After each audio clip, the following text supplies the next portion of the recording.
আন্তর্জাতিক অপরাধ ট্রাইব্যুনাল পুনর্গঠন হওয়ার পর শেখ হাসিনা সহ মানবতা বিরোধী অপরাধে যাদের বিরুদ্ধে গণহত্যা ও হত্যার অভিযোগ এসেছে তাদের বিরুদ্ধে গ্রেফতারি পরোয়ানা চাওয়া হবে। মঙ্গলবার আন্তর্জাতিক অপরাধ ট্রাইব্যুনালের তদন্ত সংস্থার কর্মকর্তা মতিউর রহমান সাংবাদিকদের এ তথ্য জানিয়েছেন।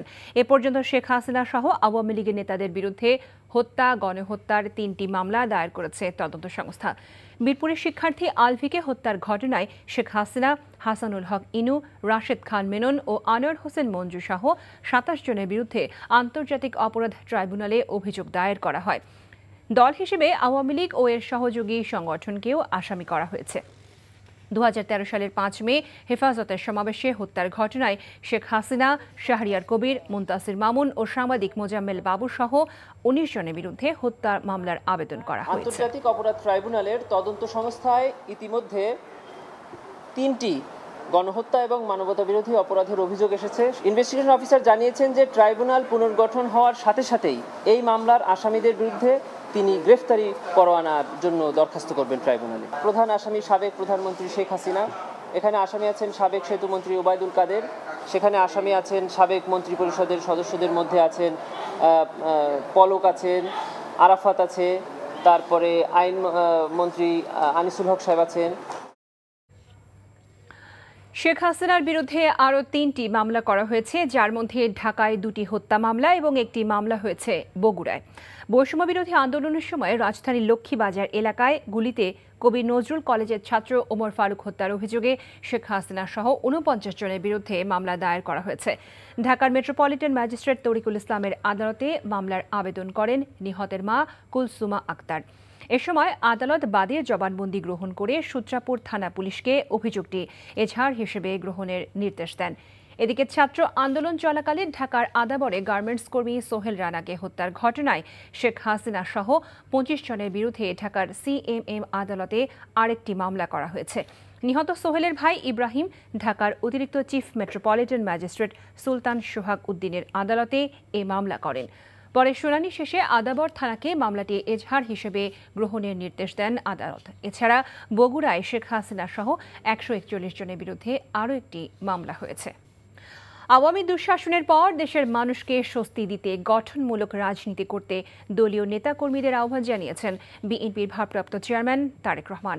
লন্ডন থেকে এক ভিডিও বার্তায় তিনি বলেন, ঐতিহাসিক গণঅভ্যুত্থানের সাফল্য নস্যাৎ করতে ষড়যন্ত্র চলছে। মেজবাহ হাসানের রিপোর্ট।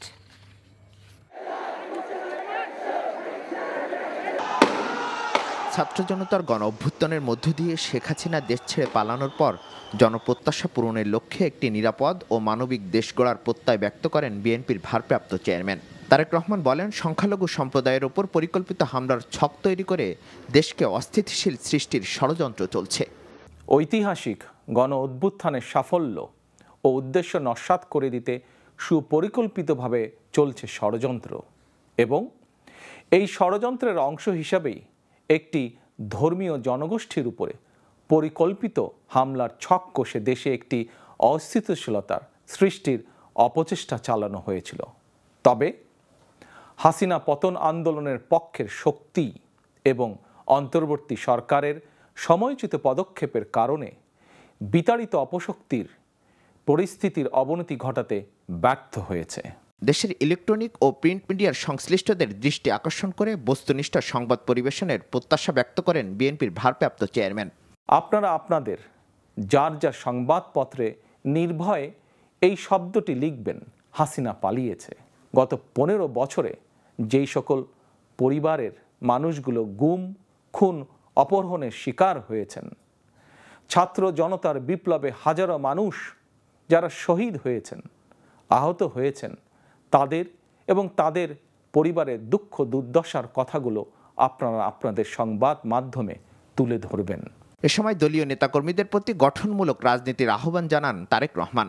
দায়িত্বশীল এবং জনপ্রিয় দল বিএনপির একজন নেতা, কর্মী, সমর্থক হিসাবে রাষ্ট্র সংস্কারের পথ ধরে অন্তর্বর্তীকালীন সরকার যথাসময়ে জাতীয় নির্বাচনের তারিখ ঘোষণা করবে।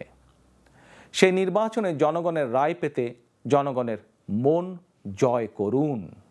প্রতি বছর ৫ই আগস্ট রাষ্ট্রীয় উদ্যোগে একটি বিশেষ দিবস হিসেবে পালন করা উচিত বলে মনে করেন বিএনপির ভারপ্রাপ্ত চেয়ারম্যান।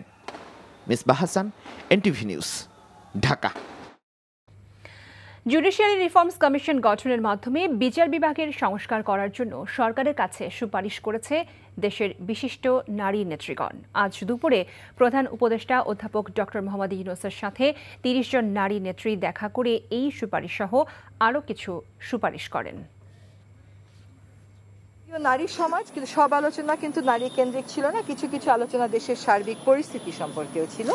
একটি কথা এসেছে যে আমরা আদালত ব্যবস্থার যে রিফর্ম বা বিচার ব্যবস্থার যে রিফর্মটা করছি সেটা জুডিশিয়াল রিফর্মস কমিশনের মাধ্যমে করা যায় কিনা, যাতে করে যেই ভুলগুলোর বিরুদ্ধে আমাদের অবস্থান, যে সংস্কারের পক্ষে আমাদের অবস্থান, সেই সংস্কার করতে গিয়ে পুরনো ভুলগুলো যেন রিপিটেড না হয়। ফলে জুডিশিয়াল রিফর্মস কমিশন করার কথা বলা হয়েছে।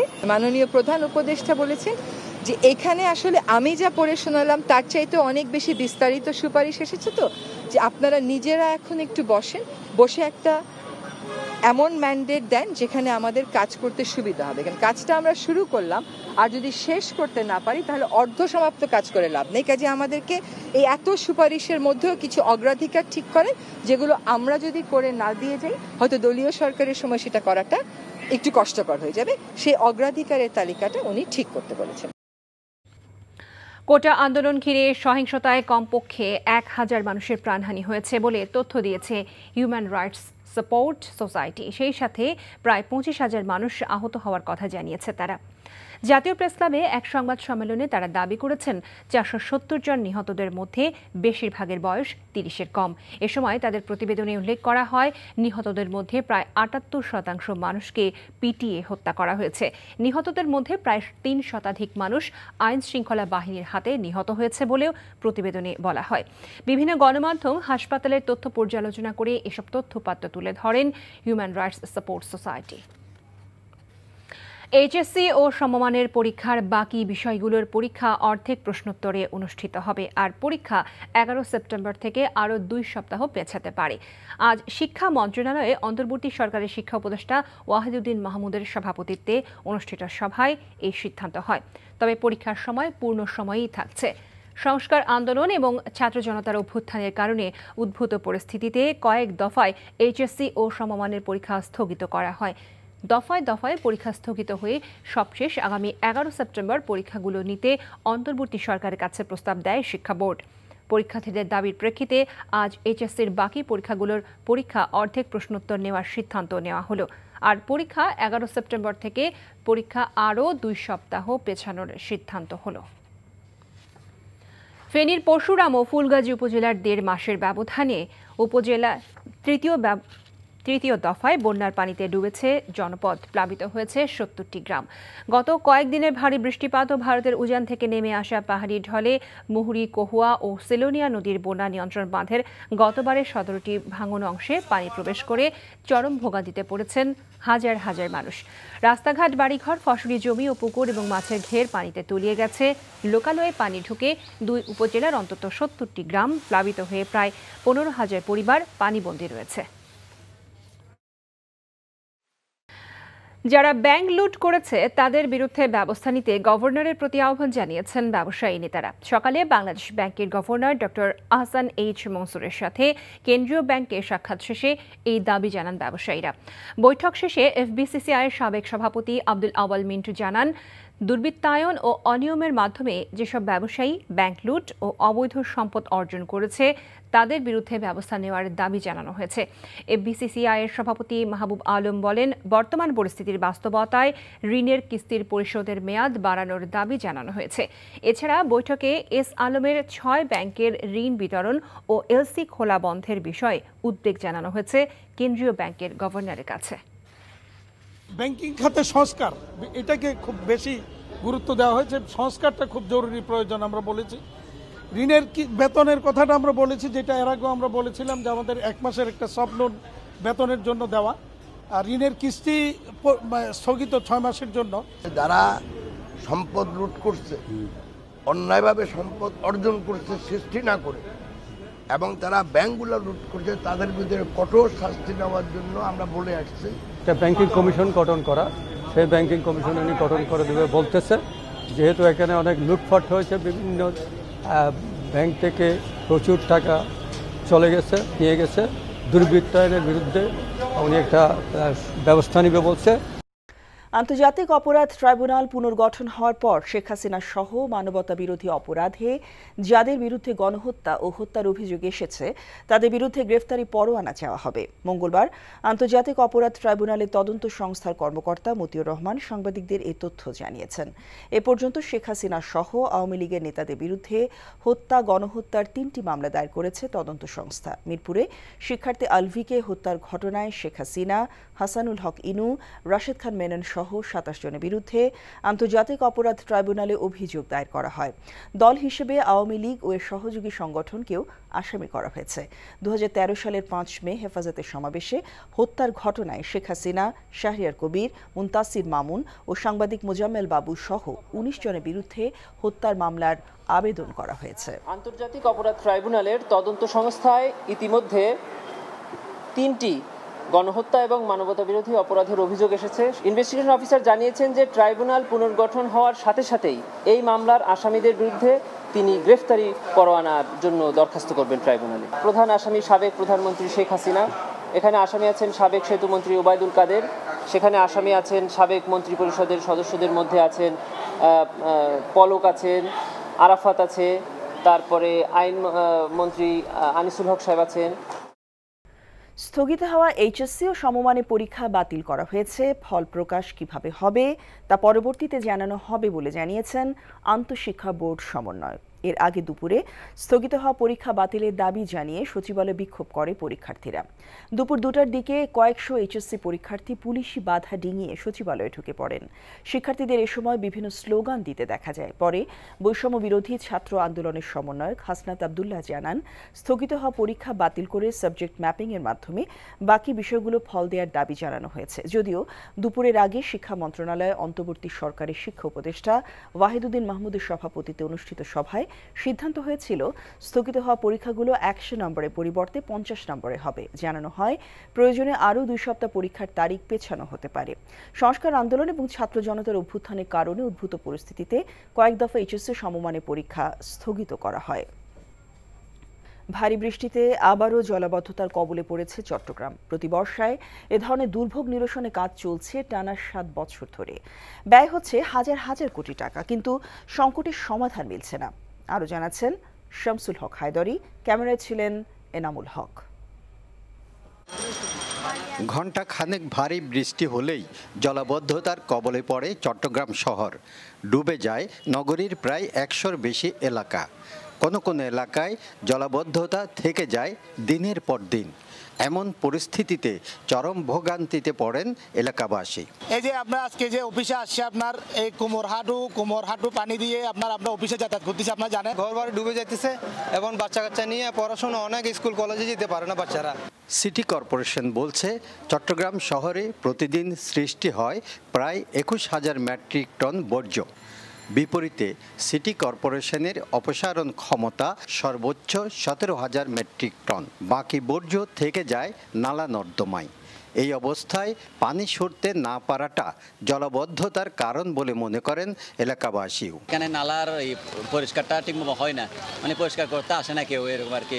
পানিগুলো সরতেছে না, সেই কারণে পানি জাম হয়ে যায়। চট্টগ্রাম সিটি কর্পোরেশন খাল ও নালা নর্দমা পরিষ্কার করে জলাবদ্ধতা নিরসনের চেষ্টা চালিয়ে যাচ্ছে। শামসুল হক হায়দরি, এনটিভি নিউজ, চট্টগ্রাম। পাবনা ব্যবসায়ী সাইদার মালিথা হত্যা মামলায় 9 জনের ফাঁসি ও 5 জনের যাবজ্জীবন কারাদণ্ড দিয়েছে রাজশাহী দ্রুত বিচার ট্রাইব্যুনাল। এছাড়া 7 জনকে বেকসুর খালাস দেওয়া হয়।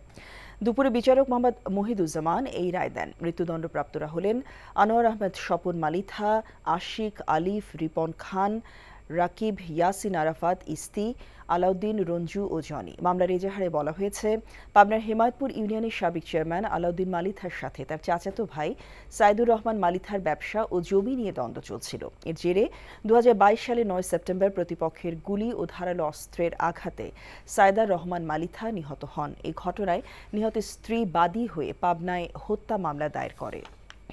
চট্টগ্রাম মহানগরী বিভিন্ন থানা থেকে লুট হওয়া আরও কিছু আগ্নেয়াস্ত্র ও গোলাবারুদ উদ্ধার করেছে RAB.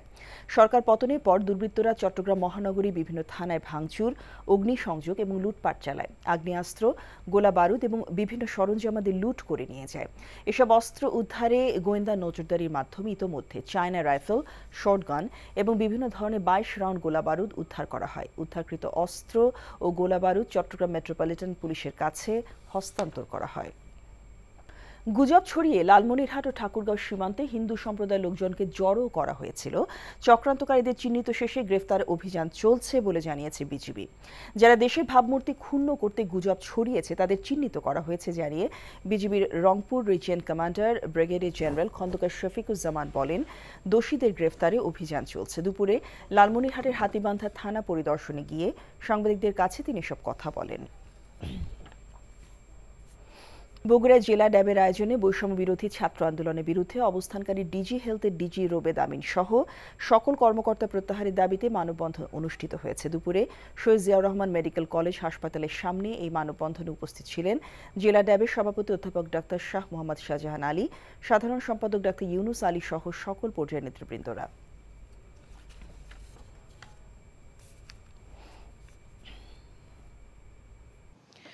A warrant will be requested for former Prime Minister Sheikh Hasina on the allegations of genocide against her once the International Crimes Tribunal has been reformed, according to a lawyer working for the prosecution. Advocate H.M. Tamim said the International Crimes Tribunal's investigation agency has registered the allegations as 3 complaints. That will be the case. They have appointed an investigating officer after registering it. The investigating officer has already begun work. Asked about the progress in the investigation, he said they are working on a profile of the suspects. They are preparing the background. Now they are waiting for the tribunal to be reformed. আন্তর্জাতিক অপরাধ ট্রাইব্যুনালের তদন্ত সংস্থায় ইতিমধ্যে 3টি গণহত্যা এবং মানবতাবিরোধী অপরাধের অভিযোগ এসেছে। ইনভেস্টিগেশন অফিসার জানিয়েছেন যে ট্রাইব্যুনাল পুনর্গঠন হওয়ার সাথে সাথেই এই মামলার আসামিদের বিরুদ্ধে তিনি গ্রেফতারি পরোয়ানার জন্য দরখাস্ত করবেন ট্রাইব্যুনালে। প্রধান আসামি সাবেক প্রধানমন্ত্রী শেখ হাসিনা, এখানে আসামি আছেন সাবেক সেতুমন্ত্রী ওবায়দুল কাদের, সেখানে আসামি আছেন সাবেক মন্ত্রী পরিষদের সদস্যদের মধ্যে আছেন পলক আছেন, আরাফাত আছে, তারপরে আইন মন্ত্রী আনিসুল হক সাহেব আছেন।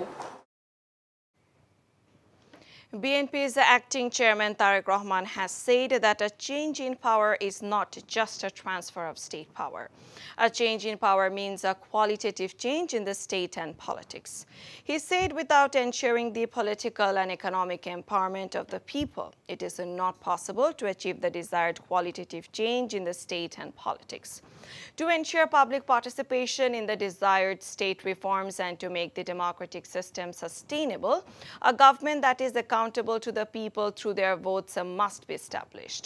Tariq Rahman made these remarks in a video message from London today. ঐতিহাসিক গণ অভ্যুত্থানের সাফল্য ও উদ্দেশ্য নস্যাৎ করে দিতে সুপরিকল্পিতভাবে চলছে ষড়যন্ত্র এবং এই ষড়যন্ত্রের অংশ হিসাবেই একটি ধর্মীয় জনগোষ্ঠীর উপরে পরিকল্পিত হামলার ছক কষে দেশে একটি অস্থিতিশীলতার সৃষ্টির অপচেষ্টা চালানো হয়েছিল। তবে হাসিনা পতন আন্দোলনের পক্ষের শক্তি এবং অন্তর্বর্তী সরকারের সময়োচিত পদক্ষেপের কারণে বিতাড়িত অপশক্তির পরিস্থিতির অবনতি ঘটাতে ব্যর্থ হয়েছে। আপনারা আপনাদের যার যার সংবাদপত্রে নির্ভয়ে এই শব্দটি লিখবেন, হাসিনা পালিয়েছে। গত 15 বছরে যেই সকল পরিবারের মানুষগুলো গুম, খুন, অপহরণের শিকার হয়েছেন, ছাত্র জনতার বিপ্লবে হাজারো মানুষ যারা শহীদ হয়েছেন, আহত হয়েছেন, তাদের এবং তাদের পরিবারের দুঃখ দুর্দশার কথাগুলো আপনারা আপনাদের সংবাদ মাধ্যমে তুলে ধরবেন। দায়িত্বশীল এবং জনপ্রিয় দল বিএনপির একজন নেতা, কর্মী, সমর্থক হিসাবে রাষ্ট্র সংস্কারের পথ ধরে অন্তর্বর্তীকালীন সরকার যথাসময়ে জাতীয় নির্বাচনের তারিখ ঘোষণা করবে। সেই নির্বাচনে জনগণের রায় পেতে জনগণের মন জয় করুন। BNP Secretary General Mirza Fakhrul Islam Alamgir has urged India to extradite ousted Prime Minister Sheikh Hasina to Bangladesh to face trial. He made this call while talking to reporters after paying tribute to BNP founder Zia Rahman in the city. He, along with two newly inducted members of the BNP Standing Committee, Major Retired Hafizuddin Ahmed and AZM Zahid Hussain, paid tribute by placing a wreath at the grave of President Zia Rahman. Fakhrul said India did not seem to keep its commitment towards democracy as the country provided shelter to her. Replying to a question, the BNP Secretary General praised the current interim government's activities. গত 15 বছর ধরে শেখ হাসিনার এই ফ্যাসিবাদী শাসন বাংলাদেশের স্বাধীনতাকে দুর্বল করে দিয়েছে। সে 18 লাখ কোটি টাকা ঋণে আবদ্ধ করে গেছে, পাচার হয়ে গেছে প্রায় $100 বিলিয়ন। সেই ব্যক্তিকে আজকে এইভাবে ভারতে আশ্রয় দিয়ে ভারত তার যে কমিটমেন্ট টুয়ার্ডস ডেমোক্রেসি এটা ভারত রক্ষা করেছে বলে মনে হয় না। আমাদের তাই আহ্বান থাকবে ভারতের কাছে যে আপনারা তাকে আইনানুগভাবে আইনের কাছে বাংলাদেশের সরকারের কাছে তুলে দেন। Nearly 1,000 people were killed and 25,000 injured in the recent movement led by students, according to a report by the Human Rights Support Society. This figure was derived from information provided by victims' families, eyewitnesses, hospitals, and national newspapers. Some 311 people were killed between 16 July and 3rd August, while 508 killed between 4th August and 18th August. Of the deceased, 630 were identified, say the Human Rights Monitoring Report compiled using data from 12 national dailies, the HRSS Research Unit, and volunteers across Bangladesh. However, based on credible information from the mass media, hospitals, and other sources, the HRSS estimated that the death toll could be at least 1,000. The remaining exams of higher secondary certificate and equivalents have been cancelled, say the Board of Intermediate and Secondary Education Dhaka Chairman Professor Topon Kumar Sarkar. The remaining tests of the HSC and equivalent exams will not be conducted, according to a decision made by the Ministry of Education in response to the demands of the candidates. Earlier in the day, a group of the HSC and its equivalent examinees staged a demonstration at the Bangladesh Secretariat, demanding acquittal from the examinations postponed due to the recent nationwide student movement. During the demonstration, the agitating students said that the results of the HSC and its equivalent examinations should be based on the subjects already examined. Nusrat Jahan Tania, the elder sister of Mosarrat Jahan Munia, who was raped and murdered in April 2021, has called for a reinvestigation of the case filed against Boshundhara Group Managing Director Saim Sobhan Anvir. At a press conference held at the National Press Club today, Tania urged the interim government to take action, including the arrest of Anvir. She alleged that former Law Minister Anisul Haq, ex-IGP Benazir Ahmed, and PBI Chief Banaj Kumar Mojumdar were involved in covering up the murder and rape by accepting bribes on behalf of Anvir. In a written statement, Tania claimed that she had repeatedly requested former Prime Minister Sheikh Hasina to address these issues, but never received a meeting with her. Women leaders had a meeting with the Chief Advisor, Professor Mohammad Yunus, on Tuesday and demanded expediting treatment of the injured persons and formation of Judicial Reforms Commission to avoid repetition of previous mistakes. They put forward a number of recommendations and also sought steps to stop violence against women and make recruitment processes judicious. The Chief Advisor listened to them and considered their recommendations positively. Advisor for Environment, Forest and Climate Change, Soeda Rizwana Hassan, briefed the media after the meeting held at State Guest House, Jamuna.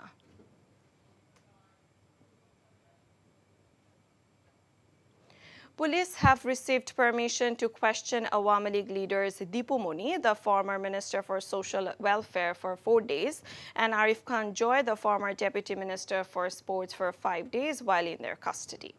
Dhaka Additional Chief Metropolitan Magistrate Sultan Shohaguddin passed the remand orders today. Police had brought Deepu Moni and Joy to court to petition for them to be remanded for 10 days. The two Awami League leaders were shown arrested in a murder case filed at Mohammadpur police station. A wave of cases and arrests have hit former Awami League MPs, ministers and leaders since the Sheikh Hasina-led government fell on 5th August.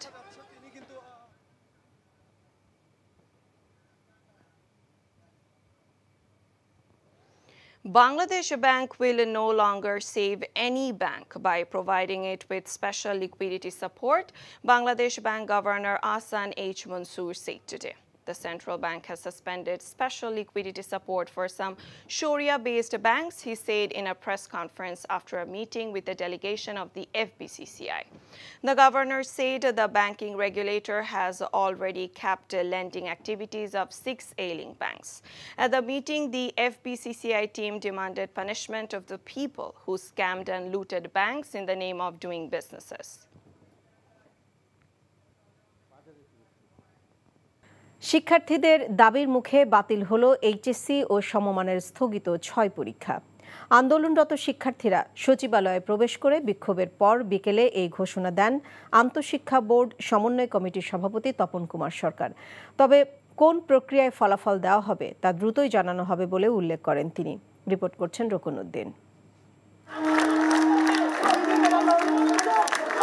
HSC ও সমমানের স্থগিত পরীক্ষা বাতিলের দাবিতে কদিন ধরেই বিক্ষোভের পর মঙ্গলবার দুপুরে আন্দোলনরত শিক্ষার্থীরা ঢুকে পড়েন সচিবালয়ে। চলতে থাকে বিক্ষোভ।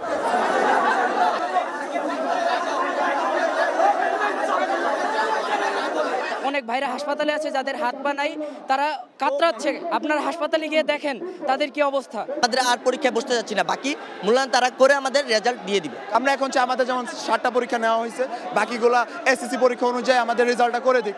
কিছুক্ষণের মধ্যে সেখানে আসেন বৈষম্য বিরোধী ছাত্র আন্দোলনের সমন্বয়ক হাসনাত আব্দুল্লাহ। শিক্ষার্থীদের পক্ষ থেকে আলোচনা করতে যান শিক্ষা সচিবের সাথে। এর মাঝে সচিবালয়ের একটি ভবনের 18 তলায় শিক্ষা মন্ত্রণালয়ে চলে আসেন আন্দোলনরত শিক্ষার্থীরা। প্রায় 4 ঘন্টার বৈঠক শেষে ঘোষণা আসে পরীক্ষা বাতিলের।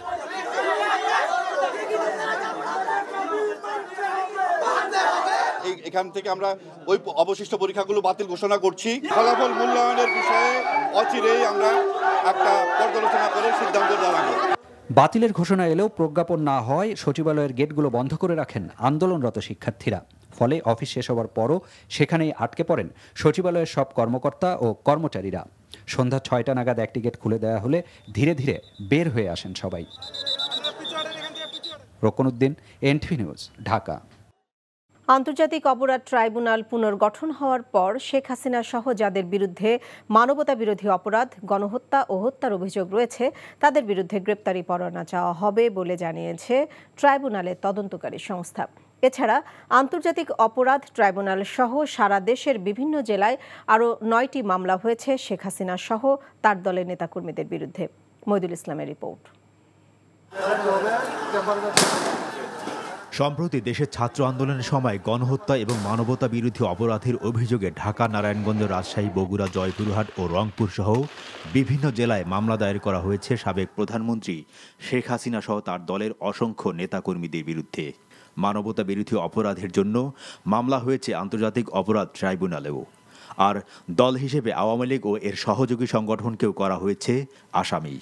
3টি গণহত্যা এবং মানবতা বিরোধী অপরাধের অভিযোগ এসেছে সাবেক প্রধানমন্ত্রী শেখ হাসিনা সহ তার বেশ কয়েকজন মন্ত্রী পরিষদের সদস্য, আওয়ামী লীগ, 14 দল এবং পুলিশের ঊর্ধ্বতন বেশ কয়েকজন কর্মকর্তার বিরুদ্ধে।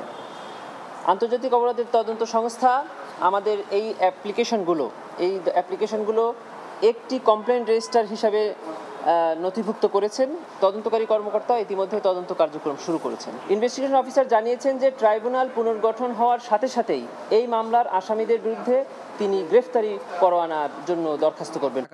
এছাড়া 2013 সালের 5 মে রাজধানীর মতিঝিলের শাপলা চত্বরে হেফাজত ইসলামের সমাবেশে হত্যার ঘটনায় শেখ হাসিনা, শাহরিয়ার কবির, মুনতাসির মামুন ও মোজাম্মেল বাবুসহ 19 জনের বিরুদ্ধে হত্যা মামলার আবেদন করা হয়েছে আন্তর্জাতিক অপরাধ ট্রাইব্যুনালে। হেফাজত ইসলামী বাংলাদেশের একটি সমাবেশকে কেন্দ্র করে তৎকালীন সরকারের প্রধানমন্ত্রী, বেশ কয়েকজন মন্ত্রী, এমপি এবং তৎকালীন পুলিশের প্রধান, ডিএমপি কমিশনার ডিবি প্রধান, র্যাব প্রধান সহ বেশ কয়েকজন পুলিশের ঊর্ধ্বতন কর্মকর্তা এবং কিছু সুশীল ব্যক্তিগণ যারা নিজেদেরকে সুশীল দাবি করেন, তার মধ্যে ইমরান এইচ সরকার, শাহরিয়ার কবির, মুন্তাসির মামুন সহ বেশ কয়েকজনকে আসামি করে আমরা আন্তর্জাতিক অপরাধ ট্রাইব্যুনালের তদন্ত সংস্থায় একটি অভিযোগ দায়ের করেছি, যেখানে 5ই মে শাপলা চত্বরের হত্যাকাণ্ডকে আমরা মানবতা বিরোধী অপরাধ এবং গণহত্যা হিসাবে তদন্ত চেয়েছি। এদিকে ছাত্র জনতাকে নির্বিচারে হত্যার দায়ে আওয়ামী লীগকে নিষিদ্ধ এবং দলটির নিবন্ধন বাতিল চেয়ে হাইকোর্টে করা রিট আবেদনের শুনানি বৃহস্পতিবার ধার্য করেছেন বিচারপতি KM আসাদুজ্জামানের নেতৃত্বাধীন হাইকোর্ট বেঞ্চ। মইদুল ইসলাম, NTV নিউজ, ঢাকা। সদ্য পদত্যাগ করা স্বৈরাচার সরকারের রেখে যাওয়া বিশৃঙ্খল অর্থনীতি পুনরুদ্ধারে ব্যবসায়ীদের সহযোগিতা কামনা করেছেন অন্তর্বর্তীকালীন সরকারের প্রধান উপদেষ্টা অধ্যাপক ডক্টর মোহাম্মদ ইউনূস। বিকেলে international chamber of commerce and ইন্ডাস্ট্রির নেতারা প্রধান উপদেষ্টার সাথে তার সরকারি বাসভবন যমুনায় বৈঠক করেন। প্রধান উপদেষ্টা হিসেবে দায়িত্ব নেয়ায় ডক্টর ইউনূসকে অভিনন্দন জানিয়ে তার সরকারের প্রতি ব্যবসায়ীদের পূর্ণ সমর্থনের কথা জানান ব্যবসায়ী নেতারা। দেশের উৎপাদন এবং রপ্তানি আয় বাড়াতে ব্যবসায়ীদের বৃত্তের বাইরে গিয়ে চিন্তা করার আহ্বান জানান প্রধান উপদেষ্টা। দেশের বিশৃঙ্খল অবস্থা থেকে উত্তরণে ব্যাংকিং খাত, রাজস্ব প্রশাসন, শিক্ষা এবং শিল্প খাতের ব্যাপক সংস্কারের উপর গুরুত্বারোপ করেন ব্যবসায়ী নেতারা। তারল্য সহায়তা দিয়ে কোনো দুর্বল ব্যাংককে বাঁচাবে না বাংলাদেশ ব্যাংক, এমন তথ্য জানিয়ে governor doctor Ahsan H Mansur বলেছেন, ব্যাংক খাতে দুরবস্থার জন্য দোষী কোম্পানির মালিক ও কর্মকর্তাদের বিরুদ্ধে ব্যবস্থা নেওয়া হবে। মঙ্গলবার ব্যবসায়ী নেতাদের সাথে বৈঠকের পর এসব কথা বলেন তিনি। বৈঠকে ব্যবসায়ী নেতারা ব্যাংক লুটেরাদের বিরুদ্ধে কঠোর ব্যবস্থা নেওয়ার দাবি জানান। হাসানুল শাওনের রিপোর্ট। নতুন গভর্নরের সাথে বৈঠক করতে মঙ্গলবার বাংলাদেশ ব্যাংকে যান ব্যবসায়ী নেতারা। ঘণ্টাব্যাপী বৈঠকে বর্তমান প্রেক্ষাপটে ঋণের কিস্তি পরিশোধের সময় বাড়ানোর অনুরোধ জানানো হয়। একই সাথে বিভিন্ন ব্যাংকে অনিয়মের সাথে জড়িতদের বিরুদ্ধে ব্যবস্থা নেয়ার দাবি ব্যবসায়ীদের। সরকারের যে কোনো ভালো পদক্ষেপে আমরা ব্যবসায়ীদের উন্নয়নে, অর্থনীতির উন্নয়নে আমরা কাজ করব, আমরা এটাই সহায়তা দেব, আমরা এটা বলেছি। যারা সম্পদ লুট করছে, অন্যায়ভাবে সম্পদ অর্জন করছে সৃষ্টি না করে, এবং তারা ব্যাংকগুলো লুট করছে, তাদের বিরুদ্ধে কঠোর শাস্তি নেওয়ার জন্য আমরা বলে আসছি। পরে গণমাধ্যমকে গভর্নর জানান, ইসলামী ব্যাংকগুলোর বিষয়ে তাড়াহুড়ো করে কোনো সিদ্ধান্ত নেবে না কেন্দ্রীয় ব্যাংক, তবে বিভিন্ন ব্যাংকের দুরবস্থার জন্য দায়ীদের চিহ্নিত করা হবে। আমরা যারা দোষী তাদেরকেই টার্গেট করব, প্রতিষ্ঠানকে টার্গেট করছি না। যারা প্রতিষ্ঠানের কর্মকর্তা, মালিকও হতে পারেন, যদি তারা যে কোনো কারণেই খারাপ কিছু করে থাকে, সেটা আইনগতভাবে সেটার ব্যবস্থা হবে। কিছু ব্যাংকের দুরবস্থার জন্য ব্যাংকগুলো নিজেরাই দায়ী মন্তব্য করে গভর্নর বলেন, যে কোনো ব্যাংক থেকে আমানত তুলে নেয়ার অধিকার আছে গ্রাহকদের, তবে দুর্বল কোনো ব্যাংককে অর্থ দিয়ে উদ্ধার করা হবে না বলেও জানান তিনি। ডিপোজিটাররা তাদের টাকা যদি উইথড্র করে, সেটা রাইট তাদের আছে, সেটা নিয়ে সরকার সেখানে কোনোদিনও হস্তক্ষেপ করবে না। সরকার যেটা বলতে পারে যে আমরা ওই ব্যাংকের জন্য কি করব, আমরা এই পর্যায়ে ওই ব্যাংকের জন্য আমরা কিছু করব না। সবসময় উদ্ধার করাটা ঠিক নয়। ব্যাংকিং কমিশনগুলো হবে, এই দুর্বল ব্যাংকগুলোকে আমরা তখন হয়তো ভিন্নভাবে এদেরকে অ্যাড্রেস করে চেষ্টা করবো এদের সংখ্যা কমিয়ে ফেলতে। এছাড়া মূল্যস্ফীতি কমিয়ে আনার চেষ্টা চলছে জানিয়ে গভর্নর আরও বলেন, আপাতত 1000 টাকা কিংবা অন্য কোনো নোট বাতিল বা পরিবর্তনের পরিকল্পনা নেই তাদের। Hasanul Shaon, NTV news, Dhaka.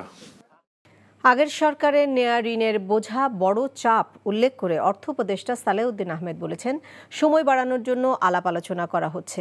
সকালে সচিবালয়ে চীনের রাষ্ট্রদূত ও কানাডার হাই কমিশনারের সাথে সৌজন্য সাক্ষাৎ শেষে এসব বলেন তিনি। এদিকে রানা প্লাজা ও তাজরিন গার্মেন্টস দুর্ঘটনায় প্রধানমন্ত্রীর ত্রাণ তহবিলে জমা টাকা লুটপাট হয়েছে কিনা দেখা হবে বলেও জানিয়েছেন শ্রম উপদেষ্টা। রিপোর্ট করছেন রকুন উদ্দিন।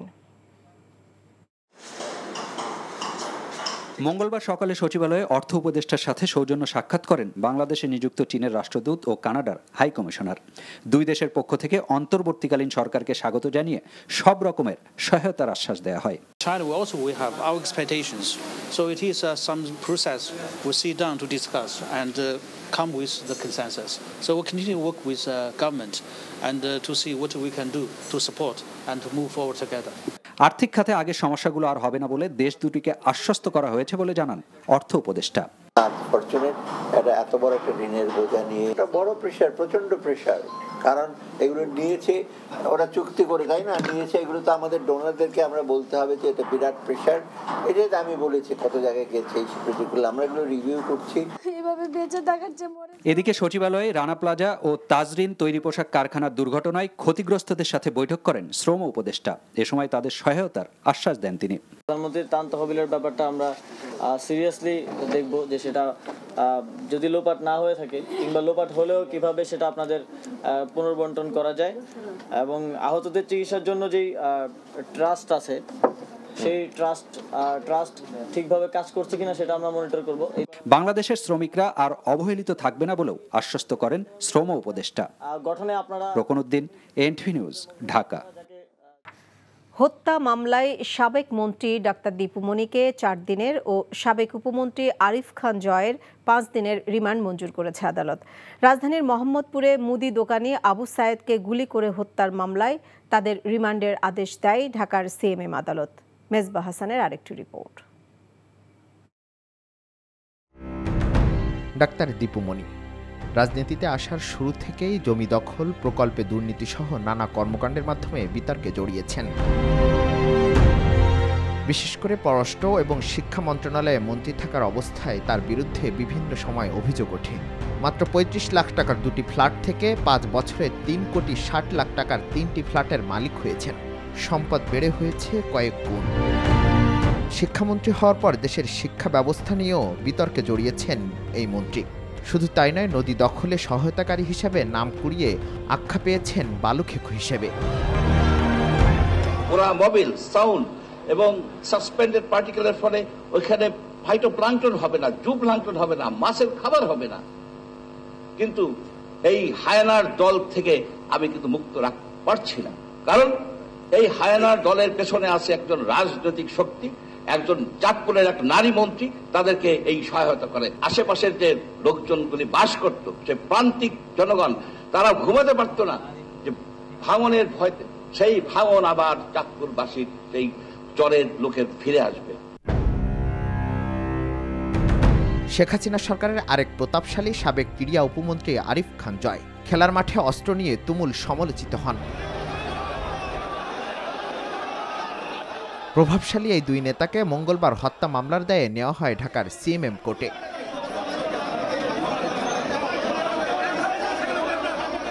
নিরাপত্তার মধ্যেও অনেকেই ক্ষোভ প্রকাশ করেন তার উপর। এই দুইজন আসামি সহ অন্যান্য আসামিরা এই আবু সাইদের হত্যার সঙ্গে সরাসরি জড়িত। তদন্তের প্রাথমিক তদন্তে এই আসামিদের এই মামলা হত্যার সঙ্গে সংশ্লিষ্টতা পাওয়া গিয়েছে, এবং 1 নম্বর আসামি দীপু মনি মহিলা হওয়ার কারণে তাকে 4 দিন রিমান্ড দেওয়া হয়, এবং আরিফুর রহমান জয় তাকে 5 দিন রিমান্ড মঞ্জুর করা হয়। ছাত্র জনতার গণ অভ্যুত্থানে শেখ হাসিনা দেশ ছেড়ে পালালেও পালাতে পারেননি অনেক মন্ত্রী ও নেতারা। নির্বিচারে গুলি ও বিভিন্ন অপকর্মের দায়ে গ্রেফতার হচ্ছে অনেকেই। Misbah Hasan, NTV news, Dhaka. আলোচিত মুনিয়া হত্যাকাণ্ডের বিচার না হওয়ার জন্য সরাসরি বিদায়ী প্রধানমন্ত্রী শেখ হাসিনাকে দায়ী করেছেন মুনিয়ার বোন নুসরাত জাহান। তার অভিযোগ, সাবেক প্রধানমন্ত্রীর প্রশ্রয়ের কারণে বিচার পাননি মুনিয়ার পরিবার। এ সময় তিনি নুসরাত আরও অভিযোগ করেন, সাবেক আইনমন্ত্রী আনিসুল হকের সহযোগিতায় হত্যা মামলা থেকে অব্যাহতি পেয়েছেন বসুন্ধরা গ্রুপের এমডি সায়েম সোবহান চৌধুরী আনভির। সকালে জাতীয় প্রেস ক্লাবে এক সংবাদ সম্মেলনে এসব অভিযোগ করেন কলেজ শিক্ষার্থী মোসারাত জাহান মুনিয়ার পরিবারের সদস্যরা। অন্তর্বর্তীকালীন সরকারের প্রধান উপদেষ্টা ও আইন উপদেষ্টার কাছে পুনরায় মুনিয়া হত্যার বিচার দাবি করেছেন তার পরিবার।